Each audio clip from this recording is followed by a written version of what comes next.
எதிர்காலத்தில் ஃப்யூச்சரில் இப்போ பெண்மை எப்படி இப்போ நான் ஒழுங்காக தானே முதல் படிப்பிச்சதெல்லாம் ஒரு ஓடுவான் ஆடுவான் பாடுவான்ட்டு இப்போ அதே உங்களுக்கு கள் படிப்பிச்சான் அப்போ என்ன செய்வான் என்ன அவன் இங்கேயும் பெண்மை வரையணும். அப்போ அவர்கள் உங்களுக்கு நான் சொல்லி தந்தேன். அவர்கள் என்ன செய்தார்கள் இங்கே கள் அந்த சிம்பிள் பேசிக் ரூல்ஸ் சொல்லி தந்தேன். ஒருமையை பெண்மையாக்குறேன்னா கள் சேர்க்கறது பேசிக் ரூல்ஸ்.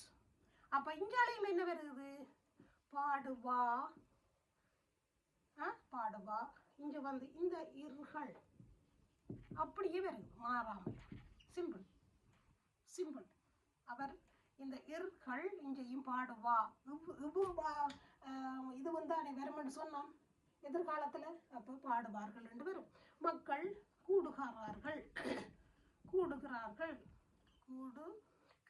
என்று வரைக்கு அது வந்து ப்ரெசன்ட் டென்ஸ். அப்போ கூடுவார்கள் ஒரு கொண்டாட்டத்துக்கு கூடுவார்கள்.